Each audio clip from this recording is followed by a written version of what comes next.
नमस्कार। महर्षि वेद व्यास के लिखे हुए महाभारत में एक एपिसोड आता है जिसका नाम है एकलव्य एपिसोड। ये अपने बीए पार्ट 1 में प्रेस्क्राइब्ड है। इस एपिसोड में एकलव्य निषाद राजगुह का बेटा है। वो द्रोणाचार्य के पास तीरंदाजी सीखना चाहता है, शस्त्र विद्या सीखना चाहता है। मेनली वो तीरंदाजी सीखना चाहता है, लेकिन द्रोणाचार्य कौरव और पांडवों को ही विद्या सिखाते हैं, यानी राजपुत्रों को विद्या सिखाते हैं। और एकलव्य एक ट्राइबल लड़का है, तो वो इनकार कर देते हैं कि मैं ट्राइबल्स को नहीं सिखाता, मैं केवल राजपुत्रों को सिखाता हूँ। लेकिन आप जानते हैं प्रतिभा को किसी चीज़ की आवश्यकता नहीं होती, प्रतिभा को कोई रोक नहीं सकता। तो एकलव्य निराश नहीं होता उनके इस इनकार से। वो जाकर जंगल में एक मूर्ति बनाता है मिट्टी की, और उसको वो मान के चलता है कि ये गुरु द्रोणाचार्य हैं। गुरु द्रोणाचार्य की मिट्टी की मूर्ति बनाता है, और उस मिट्टी को सामने रखकर, उस मूर्ति को सामने रखकर वो प्रैक्टिस करता है तीरंदाजी की, और बहुत ही निपुण तीरंदाज बन जाता है। इतना निपुण कि अर्जुन को पीछे छोड़ देता है।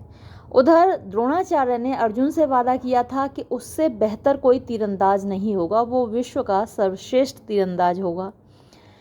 एक दिन एक कुत्ता भौंकता है एकलव्य पर, और उस कुत्ते का मुंह सिल देता है एकलव्य। 7 तीर चलाता है, इस तरीके से चलाता है कि कुत्ते का मुंह सिल जाता है, और वो कुत्ता अपना सिला हुआ मुंह लेकर भागता है और पहुंचता है जहां कौरव पांडव अपनी विद्या सीख रहे थे।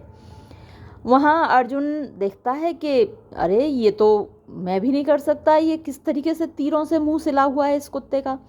और वो द्रोणाचार्य से शिकायत करता है अर्जुन कि गुरुजी, आपने तो कहा था कि मुझसे बेहतर कोई तीरंदाज दुनिया में नहीं होगा। ये तो देखिए क्या कला है, कितने सलीके से इसने तीर चलाए हैं। तभी उस कुत्ते के पीछे पीछे एकलव्य भी वहाँ पहुँच जाता है। गुरु द्रोणाचार्य पूछते हैं कि ये तुमने किया है? तो एकलव्य कहता है कि हाँ मैंने किया है। तो वो पूछते हैं कि अच्छा, तुम्हें ये तीरंदाजी की विद्या सिखाई किसने? तो एकलव्य कहता है कि गुरुदेव आपने सिखाई। कि वो बोले कि नहीं भाई, मैंने तो नहीं सिखाई, मैंने कैसे सिखाई? तो फिर वो पूरी कहानी सुनाता है कि आपने तो इनकार कर दिया था, लेकिन मैंने आपकी एक मिट्टी की प्रतिमा बनाई और उसको साक्षी मानकर, उसको सामने रखकर मैंने प्रैक्टिस की और मैं सीख गया। तो गुरु द्रोणाचार्य कहते हैं कि अच्छा, तुमने मुझसे विद्या सीखी और तुमने गुरु दक्षिणा नहीं दी? तो एकलव्य कहता है कि मांगिए गुरुदेव, क्या आपके लिए तो कुछ भी अदेय नहीं है, गुरु तो कुछ भी मांग सकता है। तो द्रोणाचार्य कहते हैं कि ठीक है, तुम अपने दाहिने हाथ का अंगूठा मुझे गुरु दक्षिणा में दे दो। एकलव्य एक पल के लिए भी नहीं सोचता, बिल्कुल तुरंत वो अपना चाकू निकालता है और अंगूठा काटकर गुरुदेव के चरणों में रख देता है। तो इस तरीके से जो द्रोणाचार्य हैं वो अर्जुन से किया हुआ अपना वादा निभाते हैं, क्योंकि दाहिने हाथ का अंगूठा जाने के बाद फिर वो तीर तो नहीं चला सकता। तो अर्जुन को सर्वश्रेष्ठ धनुर्धर साबित करने के लिए वो ये दाहिने हाथ का अंगूठा ले लेते हैं। ये बहुत बड़ा अन्याय था उस लड़के के प्रति, लेकिन अब न्याय अन्याय और जो भी किया उन्होंने क्यों किया ऐसा द्रोणाचार्य ही जाने भाई। वो भी विद्वान थे, उन्होंने ऐसा, हमारे हिसाब से उनको ऐसा नहीं करना चाहिए था। तो ये सब डिबेट के विषय हैं, हम कभी डिटेल में उसको डिस्कस करेंगे।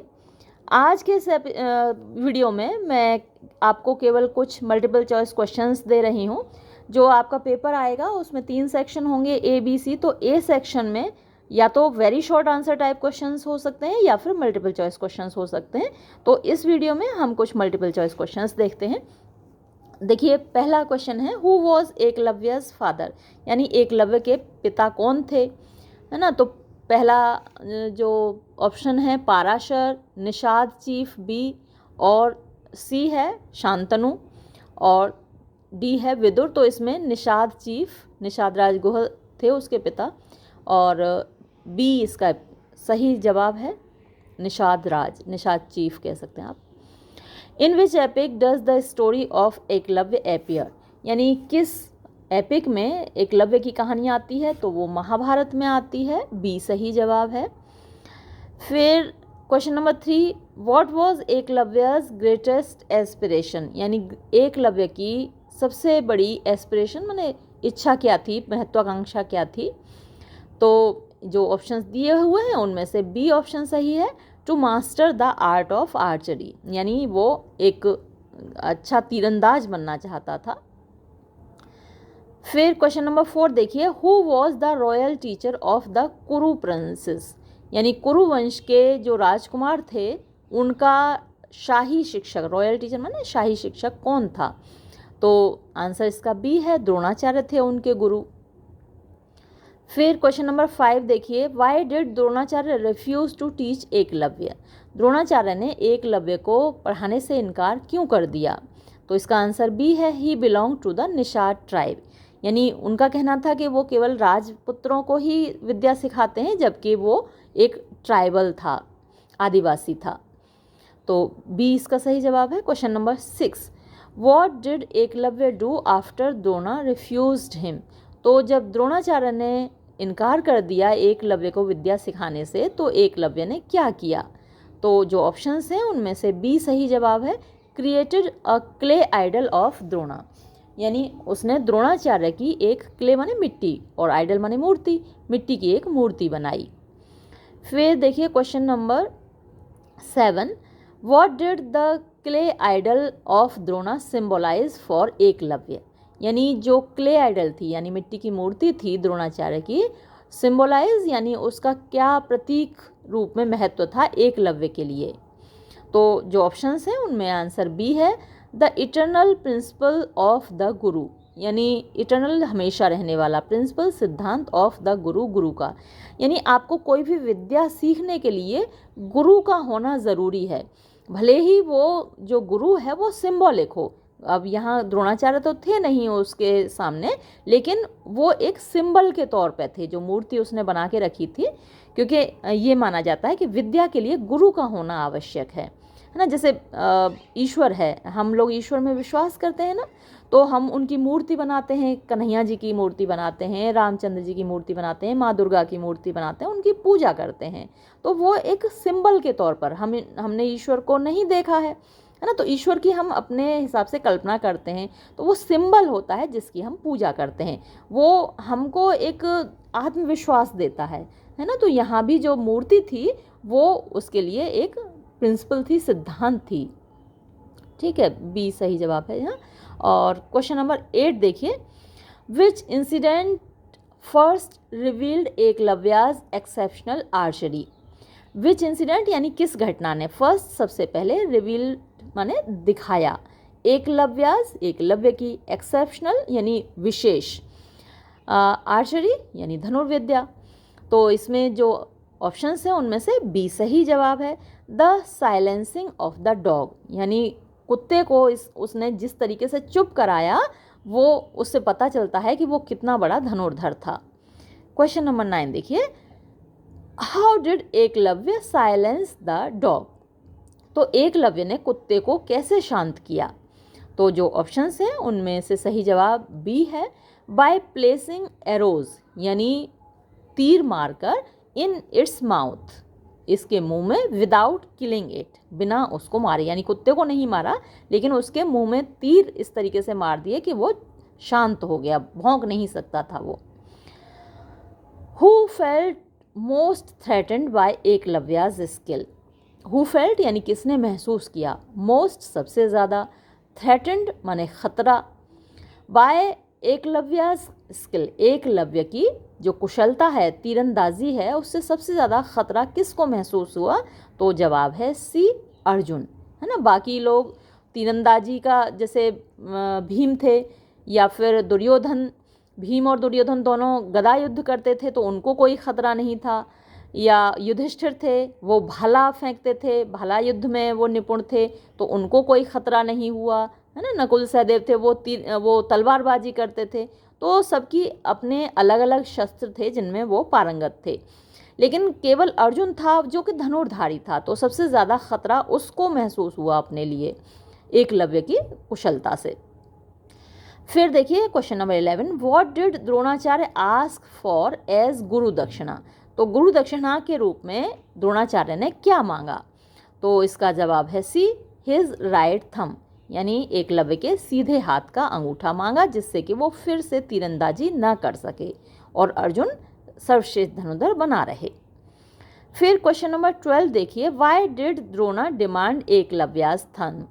तो द्रोणाचार्य ने एकलव्य का अंगूठा क्यों मांगा? तो मैं इसकी वजह आपको पहले ही बता चुकी हूँ, है ना, आप लोगों को अच्छे से पता ही है। और फिर भी आंसर, अच्छा इसमें जो आंसर है वो डी है, ऑल ऑफ द एबव। तो देख लेते हैं सबको। पहला है to test his devotion, test माने परखना, हिज डिवोशन उसके समर्पण की भावना को, यानी वो गुरु के प्रति कितना समर्पित है, ये भावना उसकी परखनी थी। फिर दूसरा था to weaken his archery skill, to weaken माने कमज़ोर बनाने के लिए, हिज आर्चरी स्किल यानी उसकी जो तीरंदाजी की कला थी उसको कमज़ोर बनाने के लिए। फिर जो सी है to protect his vow to Arjun, to protect माने सुरक्षित रखने के लिए, हिज वो माने उनकी कसम, टू अर्जुन जो उन्होंने अर्जुन को दी थी कि तुम सर्वश्रेष्ठ धनुर्धर रहोगे, है ना। हालांकि उनको ये करना चाहिए था कि जैसे ही वो अंगूठा काटने वाला था उसका हाथ पकड़ लेते कि बेटा मैंने तुम्हारी गुरु दक्षिणा स्वीकार कर ली, मैंने तुम्हारी भावना को देख लिया, और है ना उसको अंगूठा नहीं काटने देना चाहिए था। लेकिन अब हम इसमें कुछ नहीं कर सकते। तो ये सारी चीज़ें थीं जिसकी वजह से उन्होंने अंगूठा मांगा। फिर देखिए 13, how did Eklavya react to the demand, यानी हाउ कैसे, डिड एकलव्य रिएक्ट यानी एकलव्य ने प्रतिक्रिया दी, टू द डिमांड मांग की, जो गुरुदेव की मांग थी दाहिने हाथ का अंगूठा मांगने की, उसके प्रति एकलव्य ने कैसे रिएक्ट किया, प्रतिक्रिया दी। तो आंसर इसका सी है, ही कट, उसने काट डाला, हिज थंब अपना अंगूठा, विदाउट हेजिटेशन, बिना किसी हिचक के। तो ये जो एकलव्य है वो एक आदर्श शिष्य है, एक आदर्श स्टूडेंट है। एक स्टूडेंट को तो ऐसा ही होना चाहिए, लेकिन एक गुरु को द्रोणाचार्य जैसा नहीं होना चाहिए, है ना। मैं एक टीचर के रूप में मैं खुद ये बात कह रही हूँ कि गुरु को कभी ऐसा नहीं होना चाहिए जैसा उन्होंने एकलव्य के साथ किया, लेकिन शिष्य को ऐसा ही होना चाहिए, है ना। मतलब पूरा डिवोशन होना चाहिए, लेकिन गुरु को कभी ऐसा मांगना नहीं चाहिए। चलिए खैर, फिर देखिए आगे, व्हाट डज एकलव्यस थंब सिंबलाइज? तो एकलव्य का जो अंगूठा है उसका क्या, वो किस चीज़ का प्रतीक है? तो इसका जवाब है B, loyalty and sacrifice. Loyalty माने निष्ठा होती है और सेक्रीफाइस माने त्याग होता है, बलिदान होता है। तो उसने जो अंगूठा दिया वो उसके त्याग, बलिदान और उसकी निष्ठा का प्रतीक था। फिर देखिए, what does the silence dog symbolise in the story? यानी जो साइलेंस डॉग है, कुत्ता जिसको चुप करा दिया गया, वो किस चीज़ का प्रतीक है इस कहानी में? तो इसका जवाब है B, suppressed voices and hidden talent. Suppressed माने जो दबा दी जाती हैं, वॉइसेस आवाज़ें, एंड हिडन माने छिपी हुई, टैलेंट प्रतिभाएं। तो बहुत सारी प्रतिभाएं हैं, बहुत सारी आवाज़ें हैं जो दुनिया में दबा दी जाती हैं, है ना। जो दलित, शोषित, पीड़ित लोग हैं उनकी आवाज़ें हमेशा से कुचली गई हैं। अब तो जो हमारा संविधान है उसने सबको बराबर कर दिया है, बल्कि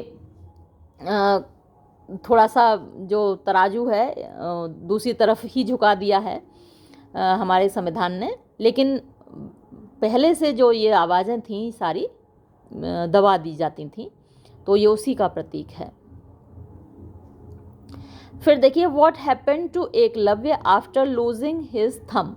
व्हाट हैपेंड, क्या हुआ, टू एकलव्य, एकलव्य को, आफ्टर लूजिंग हिज थंब, अपना अंगूठा खोने के बाद। तो इसका आंसर बी है, he practised with his left hand, उसने अपने लेफ्ट हैंड से भी प्रैक्टिस की। फिर देखिए question number 17, how is Eklavya remembered in modern times? यानी आधुनिक युग में एकलव्य को कैसे याद किया जाता है? तो इसका जवाब बी है, as a symbol of resilience and social protest. As a symbol यानी एक प्रतीक के रूप में उसको याद किया जाता है एकलव्य को, ऑफ रेजिलियंस। रेजिलियंस क्या होती है? मुसीबत में अपने आप को संभालने की आपकी जो कैपेबिलिटी होती है ना, मुसीबतों से लड़ने की जो कैपेबिलिटी होती है वो रेजिलियंस कहलाती है। एंड सोशल प्रोटेस्ट, सोशल माने सामाजिक और प्रोटेस्ट माने विरोध। तो एक समाज जो आपके ऊपर अत्याचार करता है, आपको जीने नहीं देता, उसमें आप अपने आप को कैसे सरवाइव करते हैं वो दिखाता है एकलव्य। फिर देखिए next question 18th, the demand for Ekalavya's thumb is often seen as a reflection of, the demand माने मांग, ऑफ फॉर एकलव्या's थंब यानी एकलव्य के अंगूठे की, इज ऑफन सीन वो अक्सर देखी जाती है एज अ रिफ्लेक्शन ऑफ, एक प्रतीक के रूप, एक प्रतिबिंब के रूप में, रिफ्लेक्शन प्रतिबिंब होता है। और किस चीज़ का आंसर है इसका ए, धर्मास कॉम्प्लेक्सिटी, यानी धर्म की कॉम्प्लेक्सिटी माने जटिलता। तो अब यहाँ धर्म क्या था, वो रिलीजन वाला धर्म नहीं है जो यहाँ हिंदुइज्म में धर्म का मतलब वो नहीं है जो कि दूसरे धर्मों में होता है, यहाँ रिलीजन नहीं होता।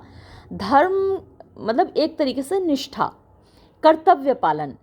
तो एक गुरु के रूप में जैसे द्रोणाचार्य ने एक शपथ ली कि मैं अर्जुन को सर्वश्रेष्ठ धनुर्धर बनाऊंगा, तो उस वचन का पालन करना, अपने उस प्रण को पूरा करना, वो उनका कर्तव्य था, वो उनका धर्म था, है ना। अपने उस धर्म के पालन के लिए उन्होंने दूसरी तरफ अन्याय कर डाला, एकलव्य के साथ बहुत बड़ा अन्याय कर डाला। उन्होंने कर्ण को भी इनकार कर दिया था, कर्ण को भी शिक्षा नहीं दी थी।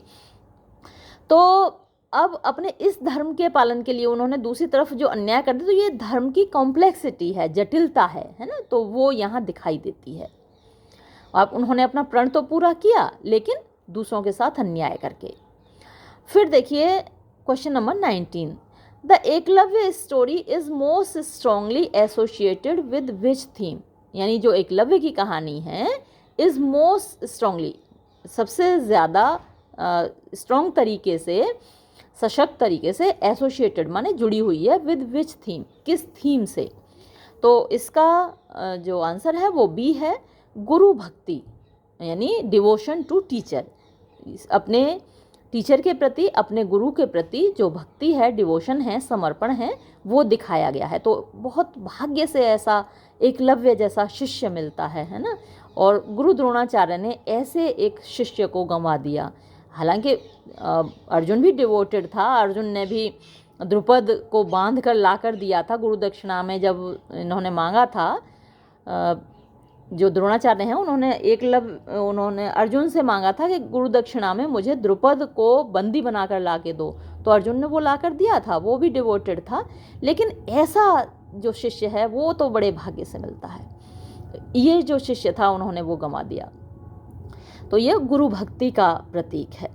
फिर देखिए question number 20, which of the following best describes Drona's dilemma, which of the following यानी इनमें से कौन सा बेस्ट, सबसे अच्छे तरीके से डिस्क्राइब्स, वर्णित करता है द्रोणास डायलेमा, द्रोणाचार्य की डायलेमा की जो हिंदी है, किंग कर्तव्य विमूढ़ता होती है, यानी मैं इधर जाऊं कि उधर जाऊं, मैं ये करूं कि वो करूं, वो डायलेमा होता है। जब आप दो सिचुएशंस में होते हैं, दो सिचुएशंस के बीच में होते हैं, दोनों ही इक्वली इम्पॉर्टेंट होती हैं, तो क्या चीज़ है जो उनका डायलेमा दिखाती है। तो इसका जवाब है B, choosing between his vow to Arjun and fairness to Eklavya. तो चूजिंग माने चुनना, बिटवीन बीच में से दो चीज़ें हैं, हिज वो उनका प्रण, उनकी प्रतिज्ञा, टू अर्जुन अर्जुन के प्रति, एंड और फेयरनेस माने न्याय, टू एकलव्य एकलव्य के प्रति। तो एकलव्य के प्रति न्याय करें या अपने प्रण को पूरा करें, ये उनका डायलेमा था। दोनों चीज़ें नहीं पूरी हो सकती थी, है ना। फिर देखिए what does Ekalavya's left handed practice signify, तो एकलव्य ने जो बाएं हाथ से प्रैक्टिस की वो किस चीज़ को सिग्निफाई करती है। तो यहाँ इसका जवाब है B, perseverance and adaptation. Persevere का मतलब होता है विपरीत परिस्थितियों में हार न मानना, टिके रहना, जमे रहना, अड़े रहना, दृढ़ रहना, तो वो उसके अंदर है, दृढ़ इच्छा शक्ति है उसके अंदर, और एडेप्टेशन है। एडेप्ट का मतलब होता है परिस्थितियों के साथ अनुरूप अपने को ढाल लेना, है ना, तो वो एडेप्टेशन है, वो उसके अंदर बहुत बड़ी क्षमता है। फिर question number 22, why is Eklavya considered a tragic hero, Eklavya को एक ट्रेजिक हीरो क्यों माना जाता है। ट्रेजिक हीरो तो वो है ही, उसके साथ कितनी बड़ी ट्रेजेडी होती है और वो हीरो तो है ही।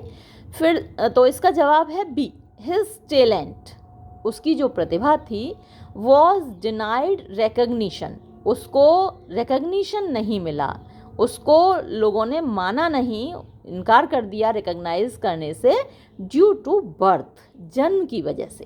तो ये बहुत बड़ा धब्बा था, यानी कोई किस जाति में पैदा हुआ है, किस वर्ण में पैदा हुआ है, उस पर उसका तो वश नहीं चलता है ना। जाति के आधार पर उसके साथ अन्याय किया गया, ये बहुत बड़ी मतलब ट्रेजेडी थी। और यही कर्ण के साथ भी हुआ है ना। वो तो आप पूरा जानते ही हैं कि वो तो कुल भी उसका आप कह सकते हैं क्षत्रिय कुल में ही पैदा हुआ था, कुंती का पुत्र था, लेकिन उसको एक रथवान ने पाला, राधे ने पाला। तो मतलब उसका नाम राधे था, उसकी माँ का नाम राधा था जिसने पाला था, और इसलिए उसको राधे कहा जाता था। वो अलग एक कहानी है।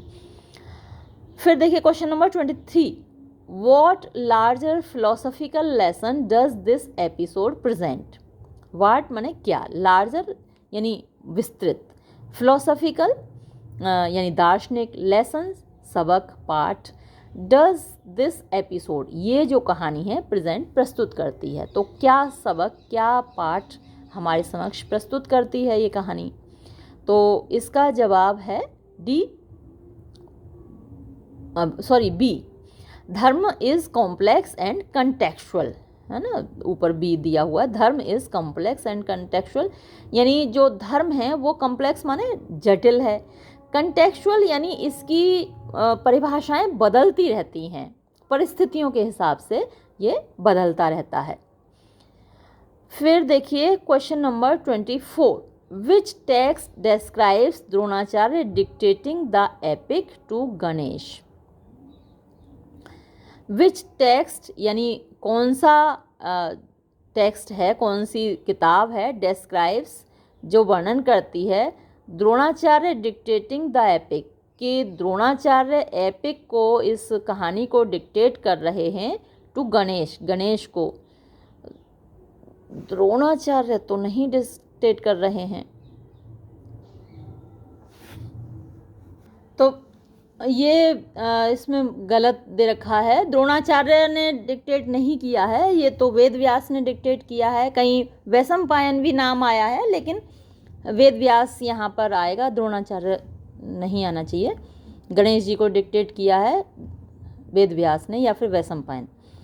फिर क्वेश्चन नंबर 25 देखिए, in terms of symbolism the clay idol represents, यानी सिम्बोलिज्म यानी प्रतीकात्मकता होती है। प्रतीकात्मकता के तौर पर जो क्ले आइडल है यानी मिट्टी की मूर्ति है, वो रिप्रेजेंट्स माने किस चीज़ को रिप्रेजेंट करती है, प्रस्तुत करती है। तो यहाँ आंसर है B, the eternal principle of guru beyond physical presence, यानी जो गुरु है वो एक इटर्नल माने शाश्वत रहने वाला प्रिंसिपल सिद्धांत है। बियॉन्ड माने परे, फिजिकल माने शारीरिक, प्रेजेंस माने उपस्थिति, यानी गुरु की सिर्फ शारीरिक उपस्थिति ही काफ़ी नहीं होती, यानी वो ज़रूरी नहीं होती। गुरु का आशीर्वाद भी होता है ना। जो आपके गुरुजन हैं और जो आपके माता पिता हैं, माता पिता भी तो गुरु ही होते हैं ना, आपके टीचर होते हैं। सबसे पहली गुरु आपकी माता होती है। तो इन सब लोगों की एक आभा होती है, एक वो आशीर्वाद होता है, वो हमेशा जब आपके साथ रहता है तो आप जीवन में आगे बढ़ते हैं, प्रगति करते हैं ना। सच्चे दिल से आशीर्वाद निकलता है, माता पिता के दिल से, गुरुजनों के दिल से, तो आप जीवन में हमेशा तरक्की करते हैं। तो वो उस सिद्धांत को प्रस्तुत करता है कि गुरु फिजिकली प्रेजेंट हो ना हो, है ना, उनका एक सिद्धांत होता है, एक इटर्नल प्रिंसिपल होता है, उनका जो उपस्थिति एक आशीर्वाद के तौर पे रहती है। वो आपको एक मेंटल सपोर्ट होता है ना, इमोशनल सपोर्ट होता है, मेंटल सपोर्ट होता है, आपको आत्मविश्वास देता है उनकी उपस्थिति। फिर देखिए question number 26, who is considered the narrator of the Mahabharata. तो महाभारत का नरेटर किसको माना जाता है। अब यहाँ सही है, देखिए वेद व्यास है ना, बी यहाँ सही जवाब है। फिर क्वेश्चन नंबर 27 देखिए, what cultural tradition does Ekalavya's act of guru dakshina highlight. What माने कौन सी, कल्चरल माने सांस्कृतिक, ट्रेडिशन माने परंपरा, डज एकलव्याज एक्ट, यानी एकलव्य का जो कार्य है, ऑफ गुरु दक्षिणा, गुरु दक्षिणा देने का हाईलाइट मैंने दिखाता है, कौन सी परंपरा को दिखाता है? तो आंसर सी है, फी यानी फीस, शुल्क, और गिफ्ट या फिर कोई तोहफा, उपहार, ऑफर्ड जो दिया जाता है बाय द स्टूडेंट, विद्यार्थी के द्वारा, टू द टीचर, अपने टीचर को, अपने गुरु को, तो वो गुरु दक्षिणा कहलाता है। फिर देखिए question number 28, what does Ekalavya's story primarily critique, यानी एकलव्य की जो कहानी है वो मुख्य तौर पर किस चीज़ को क्रिटिक करती है? क्रिटिक माने आलोचना करना, समालोचना करना, असेसमेंट करना। तो इसका जवाब है बी, सोशल इनइक्वलिटी। सोशल माने सामाजिक, इनइक्वलिटी माने असमानता, सामाजिक असमानता, एंड डिनायल, डिनाई मतलब इनकार कर देना, ऑफ अपॉर्चुनिटी, अवसर की। तो अब जो दलित, शोषित, पीड़ित लोग हैं उनको अवसर उपलब्ध नहीं कराए गए, उनको अवसर नहीं दिए गए अपनी प्रतिभाओं को निखारने के, है ना। तो वो पुराना इतिहास था, हर जगह ऐसा हुआ है ना। जैसे आप अगर यूरोप में देखें, दूसरे और मुल्कों में देखें, तो वहाँ स्लेवरी सिस्टम था, वो तो और भी ज़्यादा बुरा था, है ना। वहाँ तो ख़रीदे बेचे जाते थे गुलाम। तो यहाँ दलितों की स्थिति या फिर जो ट्राइबल्स हैं उनकी स्थिति शोचनीय तो थी, लेकिन स्लेवरी सिस्टम तो और भी ज़्यादा भयानक था। यहाँ कम से कम ख़रीदा बेचा तो नहीं जाता था उन लोगों को, जो भी उनके साथ हुआ अन्याय हुआ, लेकिन स्लेवरी सिस्टम और भी ज़्यादा ख़राब था। तो पुराने ज़माने में ऐसा हर देश में, हर जगह पर हुआ है, तो वही यहाँ दिखाया गया है। और तो यहाँ तो इतने ही हैं ये मल्टीपल चॉइस क्वेश्चंस। एक और बुक में देखते हैं। इधर ज़्यादातर तो इस बुक में भी ऑलमोस्ट सेम ही हैं क्वेश्चंस। ये 8th क्वेश्चन देख लीजिए, ये थोड़ा सा अलग है, जो वहाँ नहीं था। How many arrows did Eklavya shoot to stitch the dog's mouth, यानी कितने एरोज मारे एकलव्य ने उस कुत्ते का मुंह सिलने के लिए? तो इसमें 7 एरोज इसका जवाब है ना। बाकी तो ऑलमोस्ट सेम ही हैं क्वेश्चंस, अलग नहीं है, तो क्या रिपीट किया जाए उनको? ठीक है, ये वीडियो में यहीं ख़त्म करती हूँ। अगले वीडियो में आपके लिए very short answer type questions लेकर आऊँगी। ये वीडियो यहीं समाप्त करती हूँ। धन्यवाद।